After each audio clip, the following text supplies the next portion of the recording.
क्या आप जानते हैं कि पंजाब का एक ऐसा शहर है जहां पर पहलवान नाम बहुत ज्यादा मशहूर है, लेकिन वहां पर पहलवानी बिल्कुल भी नहीं होती। ये गुजरांवाला बिल्कुल भी नहीं है। ये है चकवाल, एक बहुत ही पुराना एक तारीखी शहर है जिसकी तारीख कोई 5000 साल पुराने शहरों से मिलती है। यहाँ पर बहुत ज्यादा जो चीज मशहूर है वो है पहलवान की रेवड़ी। इस रेवड़ी की पॉपुलैरिटी का अंदाजा आप इस तरह लगा सकते हैं कि हर दूसरी दुकान पर लिखा हुआ है पहलवान की रेवड़ी। और मैंने जैसे ही चकवाल में एंटर होकर अपनी स्टोरी डाली तो मुझे 1 2 4 किलो कर करके 30 किलो रेवड़ी की फरमाइश आ गई और साथ में पैसे भी आ गए।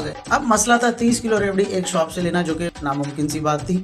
मुझे फैक्ट्री जाना पड़ा। फैक्ट्री में जब तक हमारी रेवड़ी पार्सल हो रही थी, चाय पीने के बाद जब हम निकले बाजार रेवड़ी लेकर, तब भूख भी शिद्दत इख्तियार कर चुकी थी। तो हमने सोचा अब पहलवान की रेवड़ी लिए तो पुलाव भी पहलवान का ही टेस्ट कर लेते हैं। तो कैसा है पुलाव के 10/8, तो थोड़ा सर्विस लेट हो गई थी, शायद रश बहुत ज्यादा था। बाकी सर्विसेज ऑल ओवर गुड। तो आप जब भी जाए चकवाल तो इन चीजों को आप जरूर ट्राई करें। आप किस शहर से ये वीडियो देख रहे हैं कमेंट बॉक्स में लाजमी बताएं।